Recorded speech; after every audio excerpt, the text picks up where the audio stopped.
ಅನ್ನಭಾಗ್ಯದ ಅಡಿ ಹಣದ ಬದಲು 10 ಕೆಜಿ ಅಕ್ಕಿಯನ್ನೇ ನೀಡಲು ಈಗ ಸರ್ಕಾರ ನಿರ್ಧರಿಸಿದೆ. ಫೆಬ್ರವರಿಯಿಂದ ಹಣದ ಬದಲು ಅಕ್ಕಿ ನೀಡಲು ಸರ್ಕಾರ ತೀರ್ಮಾನ ಮಾಡಿದೆ. ಕೇಂದ್ರದ 5 ಕೆಜಿ ಅಕ್ಕಿ ಕೊಟ್ಟು ಉಳಿದ 5 ಕೆಜಿ ಹಣ ಕೊಡ್ತಾ ಇತ್ತು ರಾಜ್ಯ ಸರ್ಕಾರ. ಆದ್ರೆ ಇನ್ನು ಮುಂದೆ 10 ಕೆಜಿ ಅಕ್ಕಿಯನ್ನ ನೀಡ್ತೀವಿ ಅಂತ ಸರ್ಕಾರ ಹೇಳ್ತಾ ಇದೆ. ಆಹಾರ ಸಚಿವ KH ಮುನಿಯಪ್ಪನವರು ಸುದ್ದಿಗೋಷ್ಠಿಯಲ್ಲಿ ಮಾತನಾಡ್ತಾ ಇದ್ದಾರೆ. ಬನ್ನಿ ಕೇಳೋಣ. ಈಗ ಸರ್ಕಾರ ಆದೇಶ ಈಗಾಗಲೇ ಮಾಡಿದ್ದೇವೆ. ನಮಗೆ ಬೇಕಾಗಿರುವ 5 ಕೆಜಿ ಅಕ್ಕಿಯನ್ನು ಕೊಡುವಂಥದ್ದಕ್ಕೆ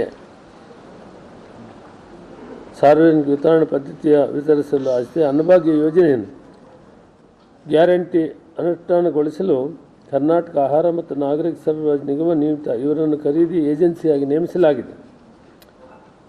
ಆದೇಶವನ್ನು ಆರ್ಥಿಕ ಇಲಾಖೆಯ ಟಿಪ್ಪಣಿ ಸಂಖ್ಯೆ ಮುಖಾಂತರ ನೀಡಿರುವ ಸಹಮತಿಯನ್ನು ಕೂಡ ಹೊರಡಿಸಲಾಗಿದೆ. ಟೋಟಲ್ ನಂಬರ್ ಆಫ್ ಟನ್ಸ್ ಎಷ್ಟು ಡಿಮ್ಯಾಂಡ್ ಮಾಡಿದ್ದೀರಿ?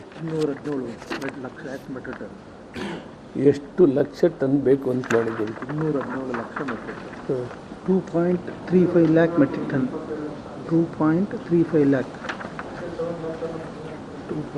ಪ್ರತಿ ತಿಂಗಳಿಗೆ 2.10 ಲಕ್ಷ ಮೆಟ್ರಿಕ್ ಟನ್ನನ್ನು ಬೇಕು ಅಂತ ನಾವು ಪತ್ರ ಬರೆದಿದ್ದೇವೆ. ಅದಕ್ಕಾಗುವಂಥ ಹಣವನ್ನು ಕೂಡ ಸಂದಾಯ ಮಾಡ್ತಾ ಇದ್ದೇವೆ. 536.71 ಕರೋಡ್ ಕೋಟಿಗಳು ಮಾಸಿಕ ಅಂದಾಜು ವೆಚ್ಚ. 536.71 ಕೋಟಿ ರೂಪಾಯಿಗಳು ಪ್ರತಿ ತಿಂಗಳು ಈ ದರದಲ್ಲಿ ಸರಬರಾಜು ಮಾಡಿದರೆ ಖರ್ಚಾಗ್ತದೆ. ಅದು ಟ್ರಾನ್ಸ್ಪೋರ್ಟೇಷನ್ ಬಿಟ್ಟು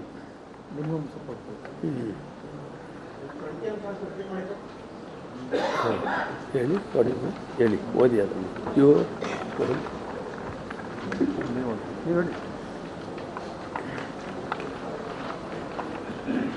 ಇದು ಪ್ರತಿ ಫಲಾನುಭವಿಗಳಿಗೆ ಅರ್ಹ ಫಲಾನುಭವಿಗಳಿಗೆ 5 ಕೆಜಿ ಅಕ್ಕಿ ಪ್ರಕಾರ 2.10 ಲಕ್ಷಗಳು ಮೆಟ್ರಿಕ್ ಟನ್ ಅಕ್ಕಿ ಅಗತ್ಯವಿದ್ದು ಸದರಿ ಪ್ರಮಾಣಕ್ಕೆ ಖರೀದಿಸಿದರ ಸಂಗಟು ಟೋಟಲ್ ಮಾಸಿಕ ಅಂದಾಜು ವೆಚ್ಚ 536.71 ಕೋಟಿಗಳ ವೆಚ್ಚ ಪ್ರತಿ ಮಾಹಕ್ಕೆ ಪ್ರಸ್ತಾವಿಸಲಾಗಿದೆ.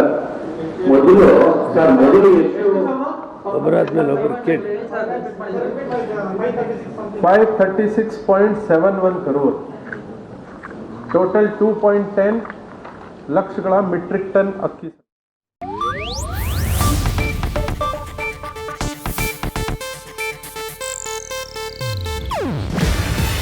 ಇದು ಏಷ್ಯಾನೆಟ್ ನ್ಯೂಸ್ ನೆಟ್ವರ್ಕ್ ಪ್ರಸ್ತುತಿ. ನೀವು ನೋಡ್ತಿದ್ದೀರಾ ಏಷ್ಯಾನೆಟ್ ಸುವರ್ಣ ನ್ಯೂಸ್.